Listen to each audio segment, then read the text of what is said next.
This is NDTV, and you're watching Classics.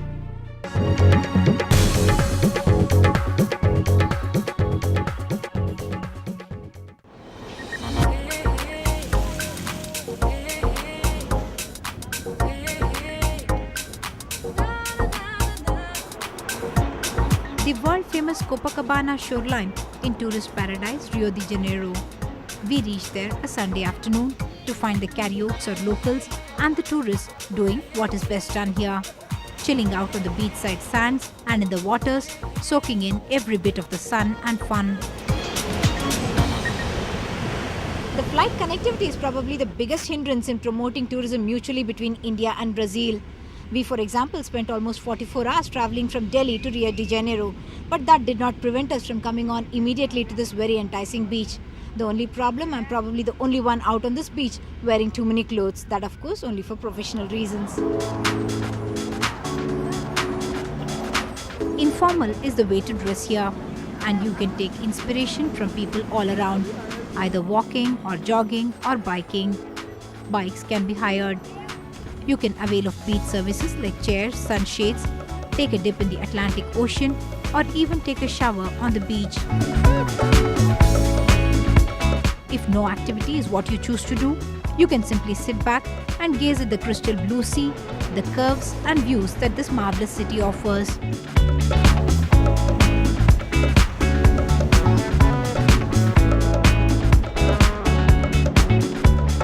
The beachside is lined with roadside eateries and bars, top-of-the-line hotels, restaurants with the choicest Portuguese cuisine.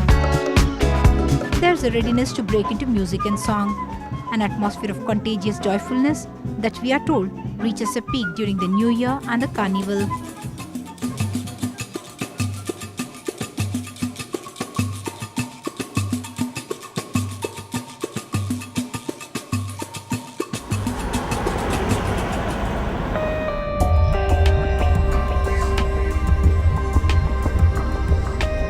The city is full of very vertical hills. Tunnel-like roads cut through the inside of the hills. The most famous of them, the Corcovado Hill, has the gigantic statue of Christ on top, with his welcoming open arms, casting a benevolent eye on the city that he overlooks.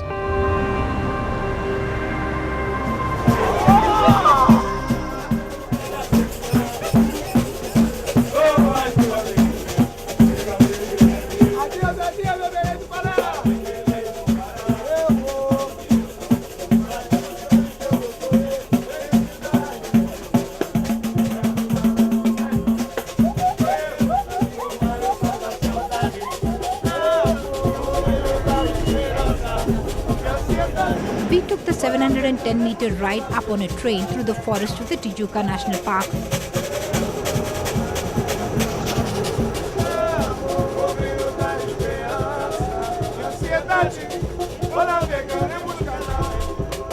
An elevator and escalator took us to the upper platform, rather what seemed like the top of the world.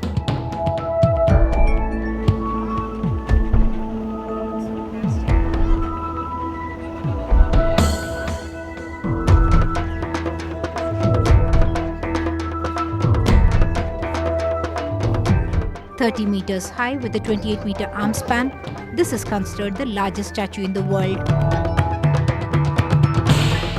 We are here on the pinnacle of temptation on which stands the spectacular statue of the Christ the Redeemer. We were promised a very spectacular view of the city from here, but unfortunately it's a very misty day and the Christ himself is playing the game of sometimes here, sometimes not here. Another must-see that makes for a world-famous picture postcard is the Sugarloaf Hill. A cable car travels 750 meters to take you about 400 meters above sea level.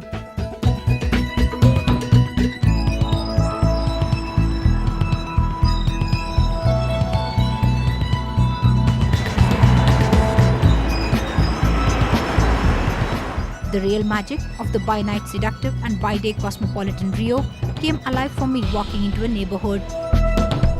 Not knowing Portuguese is a problem, but the warmth of a friendly and welcoming people makes up for it. There is variety in the nightlife according to how you choose to spend it. on the beach playing a game, or in a nightclub.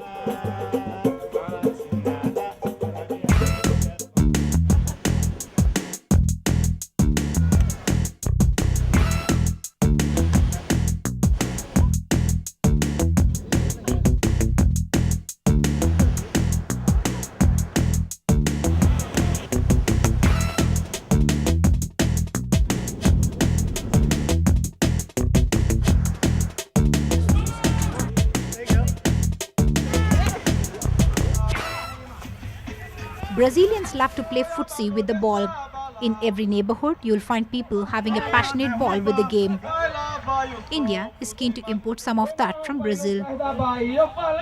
India has all the basis to become a great footballing nation, but you need the passion. If you shift it away from cricket, because I'm sure that cricket is the passion, it's the predominant collective sports passion in India, I am sure that when India loses its passion for cricket, it will become an obvious place for excellent football. But football is a passion. It must be a passion. If it is not a passion, you're not going to be good. You just look at the United States, which is a very competitive country in sports. But football is not a passion. They even call it soccer. So it's very difficult to generate a very good team. Now, if you go to Europe, or to Latin America, or to Africa, you will find that football is a passion. And being a passion, it generates excellent footballers. It was as part of this friendly partnership that the best Brazilian teams of the past 2 years came to India on an exhibition of games. Brazil says the sport that has produced a legend like Pelé is undoubtedly the country's best ambassador. Football is the best ambassador that Brazil has still, because it presents a partial picture, it's true, not a total picture, but it conveys a number of elements of our values and our culture, especially I think our openness, our creativity, and our warmth. And it becomes a very friendly ambassador, something that generates sympathy, generates interest, and not concern or anything. So football is always very useful for Brazil, fortunately, but it's not artificial. It is embedded in the culture, and that's why it has a very cultural manifestation. Former India football captain Victor Amalraj says the sport is almost dead in India, save some pockets in Bengal, Goa, Kerala and Punjab. But the Brazil influence could be the intensive care treatment Indian football so badly needs. They're all professionals. They play a lot of matches in different places. Definitely it will help if any Brazilian coach comes to India. In Japan, you see when they introduced a professional league, their Brazilian player Zico played, and from England Gary Lineker played. So such type of player comes and play in our league, definitely our standard will improve. India and Brazil have signed MOUs for football. The idea is to have several tours to India, but whether it will be a match that India will win or it will remain a boring goalless draw will depend on how much the Indian heart beats for football.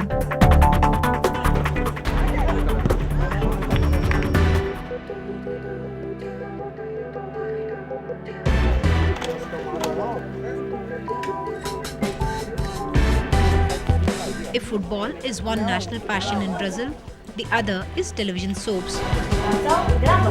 And the big player here is Globo TV, also called Projac. The story began in 1965 and has developed to such scale and magnitude that in comparison the Indian television soap industry looks Lilliputian. The scale of operations at Globo TV's facility in Rio is staggering. They make up to 8,000 square meters of sets every month. This, for example, is an entire Copacabana hotel recreated here at the Projac headquarters. An episode of a novella titled Eternal Magic is being shot when we are visiting. Maria Flor, who plays the lead, we are told has a larger fan following than the most popular film star. The soap operas or novellas, as they call them here, are exported to as many as 130 countries. But that still accounts for only about 5 to 6% of the annual revenues of $3 million. Globo TV programs, we are told, account for an amazing 89% of primetime viewership in Brazil.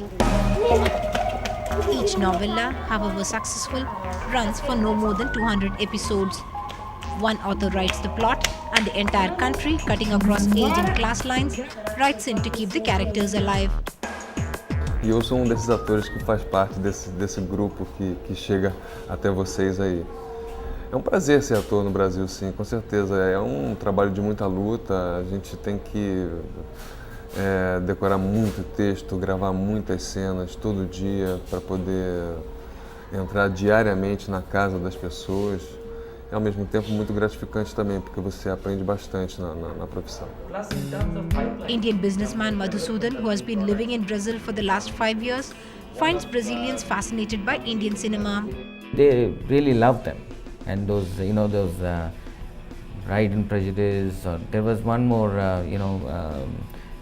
Casamento Indiano, that is an Indian wedding, So, monsoon wedding. So that, when they saw that, people were really amazed with that, the kind of dresses and kind of, decorations and all. So they really want to go and see. I mean, now the awareness is starting up in Brazil, and people are really liking it. But there's a huge potential to grow, and I'm sure the Brazilians would love, and there will be a lot more tourism to India. And also a lot of shooting. Doom 2 was shot here, and I think there could be a lot of opportunity for Indian films to come and shoot here, because as you would have seen, Rio is such a beautiful place.